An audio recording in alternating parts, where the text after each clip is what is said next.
Welcome to the world of GK Sansar. अभी subscribe करें GK संसार को और दबाएं बेल को सबसे पहले वीडियो पाने के लिए। जीके का भंडार इधर है, आपका ध्यान किधर है? क्योंकि जीके संसार ही है जीके का भंडार। वीडियो पहली बार देख रहे हैं हमारा, तो आप चैनल को सब्सक्राइब कर लें। तो वीडियो पसंद आती है तभी आप लाइक करें, अगर आपको पसंद नहीं आता तो डिसलाइक बटन प्रेस करें। और आप अगर कोई सुझाव देना चाहते हैं तो आप मुझे कमेंट करके बता सकते हैं। तो आइए हम पहले कुछ साइकोलॉजी यानी कि शिक्षा मनोविज्ञान एजुकेशनल साइकोलॉजी से रिलेटेड कुछ फैक्ट जान लेते हैं, उसके बाद हम ट्रिक पे डिस्कशन करेंगे। तो पहले हम बात करते हैं एजुकेशनल साइकोलॉजी यानी शिक्षा मनोविज्ञान क्या होता है। तो मनोविज्ञान सीखने से संबंधित मानव विकास के कैसे सीखा जाए की व्याख्या करती है। शिक्षा सीखने के क्या सीखा जाए को प्रदान करने की चेष्टा करती है। और ये जो कथन है क्रो व क्रो के द्वारा कहा गया है, मनोविज्ञान मानव व्यवहार का अध्ययन करता है और शिक्षा मानव व्यवहार। शिक्षा और मनोविज्ञान में गहन संबंध है। ठीक है, अब बात करते हैं हम शिक्षा क्या है, एजुकेशन क्या है। तो शिक्षा शब्द जो है, शिक्षा वर्ड जो है, एजुकेशन वर्ड जो है वो संस्कृत यानी संस्कृत से शिक्ष धातु से बना है, जिसका अर्थ करें तो एजुकेशन होता है। लैटिन भाषा में एडुकेयर और एडुसियर से बना है, जिसका अर्थ होता है नेतृत्व देना और बाहर लाना। अब हम बात करेंगे थोड़ी ट्रिक की। ट्रिक के माध्यम से हम जानेंगे कि मोटिवेशन और एजुकेशन जो है उसका ओरिजिन कहाँ है। तो हम सब जानते हैं कि मोटिवेशन और एजुकेशन जो है दोनों का जो ओरिजिन है वो लैटिन वर्ड से हुआ है। तो इसे अगर हमको ट्रिक के माध्यम से याद करना है तो हमें बस याद रखना है MEL, MEL, M for motivation, E for education और L यानी कि जो दोनों का ओरिजिन है वो है लैटिन। तो MEL आप अगर याद कर लेते हैं तो आपको याद हो जाएगा कि मोटिवेशन और एजुकेशन जो है दोनों का ओरिजिन है वो लैटिन वर्ड है। भारतीय मनीषियों ने सविद्या या विमुक्त्य कहकर शिक्षा को मुक्ति का साधन माना है। ठीक है, और गांधी जी ने शिक्षा सर्वांगीण विकास यानी कि आत्मा, शरीर और मस्तिष्क के विकास की प्रक्रिया माना है। शिक्षा बालक में अंतर्निहित शक्तियों को उभार कर उन्हें पूर्ण विकसित करती है। ठीक है, और शिक्षा का अर्थ है, उसे हम जानते हैं, शिक्षा का अर्थ दो भागों में हम उसे बांट सकते हैं।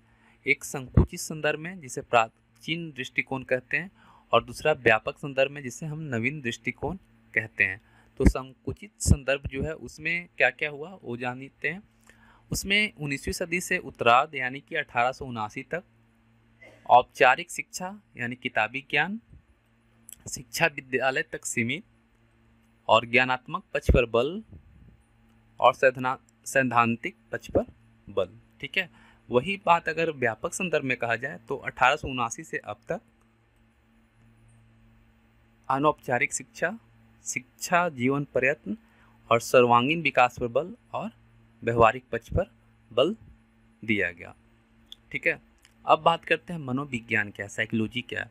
तो साइकोलॉजी जो वर्ड है वो साइकोलॉजी, ठीक है, तो इसे साइके और लोगोज ये दोनों वर्ड से मिलकर साइकोलॉजी बना है। और इसकी जो उत्पत्ति हुई है वो ग्रीक यूनानी यानी ग्रीक भाषा में हुआ है। जो साइकी और लोगोस जो है ये दोनों वर्ड ग्रीक का है। और साइकी का जो अर्थ होता है वो होता है आत्मा, और लोगोज का जो अर्थ है लोगस। देखिए, साइकी का जो अर्थ होता है वो आत्मा होता है और लोगोस का अर्थ होता है अध्ययन, यानी कि जो मनोविज्ञान है वो आत्मा का अध्ययन है। ठीक है, साइकोलॉजी का मतलब आत्मा का अध्ययन है, इससे हमें पता चलता है। अब देखिए यहाँ एक बहुत इम्पोर्टेंट है कि अमेरिकी विद्वान विलियम जेम्स, जिन्हें हम मनोविज्ञान का जनक भी मानते हैं, उन्होंने मनोविज्ञान को दर्शन शास्त्र के शिकंजे से मुक्त कर एक स्वतंत्र विद्या का रूप दिया। उसके पहले जो मनोविज्ञान था वो दर्शन शास्त्र के अंदर आता था।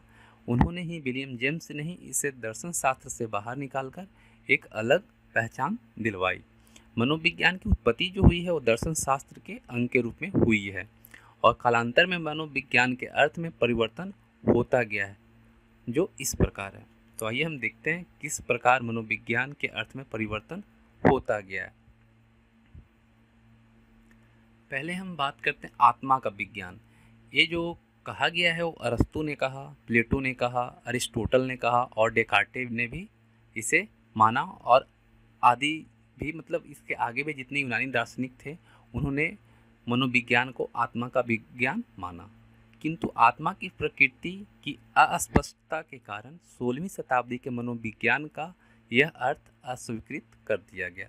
यानी कि 16वीं शताब्दी के पहले तक जो दार्शनिक हैं, ये सब अरस्तु, प्लेटो, अरिस्टोटल, डेकार्टे, इन सभी ने आत्मा का विज्ञान मनोविज्ञान को माना है, लेकिन 16वीं शताब्दी में मनोविज्ञान का अर्थ को अस्वीकृत कर दिया गया था। तो अब हम ट्रिक के माध्यम से जानते हैं कि ट्रिक हमारा है आत्मा से आप यूँ अड़े। ठीक है, तो आत्मा से, यहाँ जो ये वर्ड है रेड कलर से पूरा लिखा है, तो आत्मा से है, यानी कि इन सभी दार्शनिकों ने मनोविज्ञान को आत्मा का विज्ञान माना है। अगर ये आप एक सिंगल जो लाइन है कि आत्मा से आप यूँ अड़े याद कर लेते हैं तो आप आसानी से याद रख पाएंगे कौन कौन से मनोवैज्ञानिक ने ये कहा कि आत्मा जो है, आत्मा का विज्ञान जो है उसे मनोविज्ञान हम कहते हैं। यानी कि कौन कौन से मनोवैज्ञानिक हैं जो मनोविज्ञान को आत्मा का विज्ञान माना है। तो आपको बस याद रखना आत्मा से आप यूँ अड़े। तो अब आइए इसे हम देखते हैं। आत्मा से तो हो गया हमारा, और आप जो है, आप वर्ड जो है इससे आ से बन जाएगा अरस्तु, दार्शनिक थे। प जो है उससे हो जाएगा प्लेटो, यू से हो जाएगा यूनानी दार्शनिक थे सभी। ठीक है, और अड़े का अ जो है अरिस्टोटल, ये भी दार्शनिक थे, और डे से हो जाएगा डेकार्टे, ये भी दार्शनिक थे। यानी कि आत्मा से आप यूँ अड़े, तो प्लेटो, अरस्तु, प्लेटो, यूनानी, अरिस्टोटल और डेकार्टे, इन सभी ने आत्मा का विज्ञान को मनोविज्ञान माना है। और इन का जो कथन था, इन्होंने जो माना था, इसको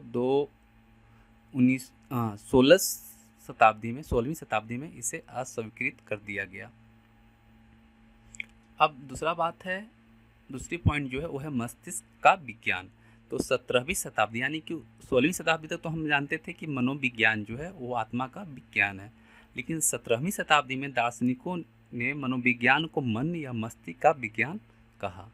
ठीक है, 17वीं शताब्दी जब आई तो दार्शनिकों ने मनोविज्ञान को मन या मस्तिष्क का विज्ञान कहा।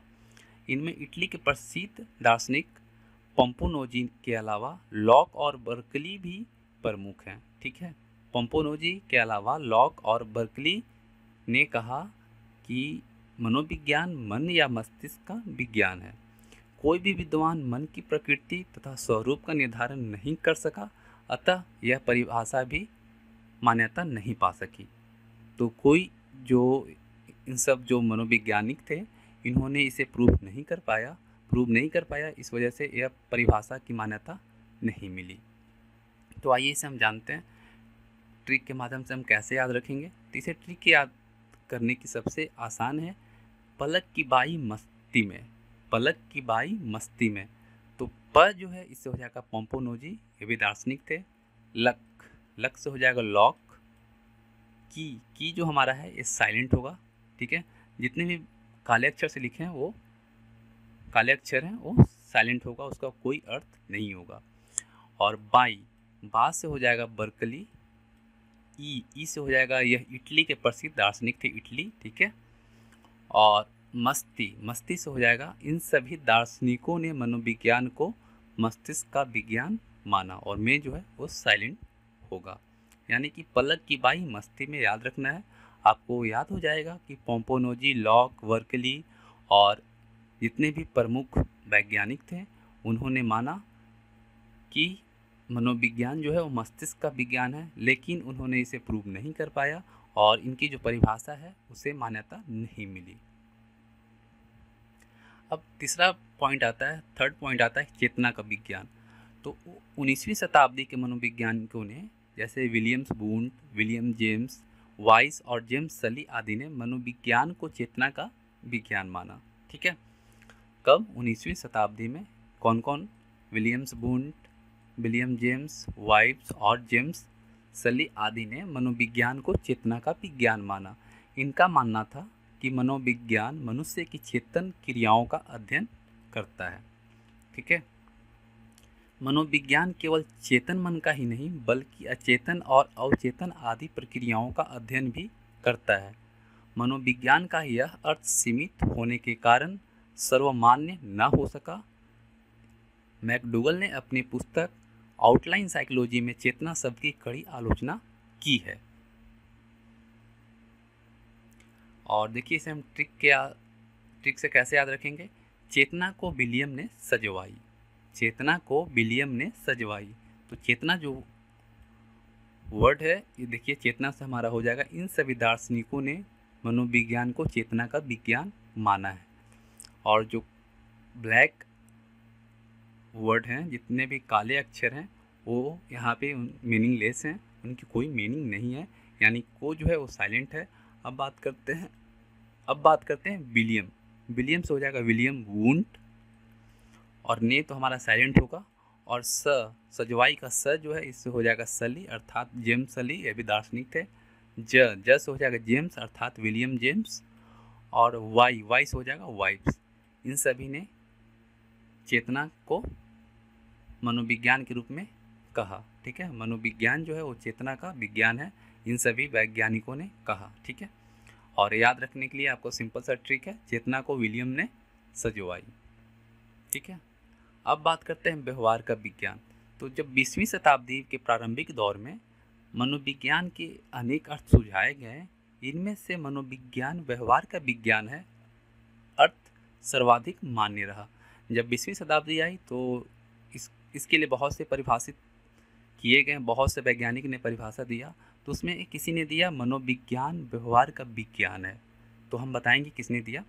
तो मनोविज्ञान व्यवहार का विज्ञान है अर्थ सर्वाधिक मान्य रहा, और इसे मान्यता दी गई। इस संबंध में कुछ महत्वपूर्ण परिभाषाएं निम्नलिखित हैं। तो आइए हम देखते हैं। वाटसन ने कहा मनोविज्ञान व्यवहार का निश्चित विज्ञान है। ठीक है, वाटसन ने कहा मनोविज्ञान व्यवहार का निश्चित विज्ञान है। और जब वुडवर्थ आए, वुडवर्थ ने कहा मनोविज्ञान वातावरण के संबंध में व्यक्ति की क्रियाओं का वैज्ञानिक अध्ययन है। और जब सिकनर की बात आई तो सिकनर ने कहा मनोविज्ञान जीवन के सभी प्रकार की परिस्थितियों में प्राणी की प्रक्रियाओं का अध्ययन करता है। और उन्होंने कहा मनोविज्ञान व्यवहार और अनुभव का विज्ञान है। ठीक है, यानी सिकनर ने कहा था कि मनोविज्ञान जो है वो व्यवहार और अनुभव का विज्ञान है, यही सर्वाधिक मान्य रहा। अब मन जो है, आधुनिक मनोविज्ञान का संबंध व्यवहार की वैज्ञानिक खोज से हुई है। क्रो ने कहा मनोविज्ञान मानव व्यवहार और मानव संबंधों का अध्ययन है। ठीक है, ये कहा गया है क्रो के द्वारा। मैकडूगल ने कहा मनोविज्ञान जीवित वस्तुओं के व्यवहार का विधायक विज्ञान है। उपयुक्त तथ्यों के आधार पर हम वुडवर्थ के शब्दों में इस निष्कर्ष पर पहुंचते हैं कि सबसे पहले मनोविज्ञान ने अपनी आत्मा का त्याग किया, फिर उसने अपने मन या मस्तिष्क का त्याग किया, उसके बाद उसने चेतना का त्याग किया। अब वह व्यवहार की विधि को स्वीकार करता है। ठीक है, देखिए बहुत इंटरेस्टिंग और बहुत इम्पोर्टेंट है कि सभी के कथन के बाद हमने इस निष्कर्ष पर पहुंचा कि सबसे पहले मनोविज्ञान ने अपनी आत्मा का त्याग किया, यानी 16वीं शताब्दी में। फिर उसने अपने मन या मस्तिष्क का त्याग किया 17वीं शताब्दी में। उसके बाद उसने चेतना का त्याग किया कब, 19वीं शताब्दी में। और अब वह व्यवहार की विधि को स्वीकार करता है 20वीं शताब्दी में। ठीक है, अब आइए उसे हम ट्रिक के माध्यम से जानते हैं। शिवम व्यवहार में वुड के जैसा। शिवम व्यवहार में वुड के जैसा, वुड मतलब लकड़ी होता है, इससे आप आसानी से समझ सकते हैं कि शिवम व्यवहार में वुड के जैसा। शिवम का जो व्यवहार है वुड यानी लकड़ी के जैसा है। तो आइए बारी बारी से देखते हैं। शिवम का जो सी है उससे हो जाएगा सिकनर, दार्शनिक वो भी थे। ठीक है, उसके बाद व से हो जाएगा वाटसन, म से हो जाएगा मन। अब व्यवहार जो है, व्यवहार इन सभी ने मनोविज्ञान को व्यवहार का विज्ञान माना है। तो कौन कौन माने हैं वो आइए देखते हैं। मे से हो जाएगा मैकडूगल, वुड से हो जाएगा वुडवर्थ, और के से हो जाएगा क्रो। इन सभी ने मनोविज्ञान को व्यवहार का विज्ञान माना है। ठीक है, आशा करता हूँ ये आपको वीडियो पसंद आई होगी और आने वाले एग्जाम में आपको इससे मदद मिलेगी। अगर आपको हमारा प्रयास पसंद आता है तो चैनल को सब्सक्राइब करें और वीडियो पसंद आई तो लाइक और शेयर करें। आपका सहयोग हमारे लिए बहुमूल्य है, इसलिए आप अपना जो भी फीडबैक हो वो मुझे ज़रूर बताएं और कमेंट में अपना फीडबैक मुझे ज़रूर दें। तो मिलते हैं अगली वीडियो में, तब तक के लिए धन्यवाद।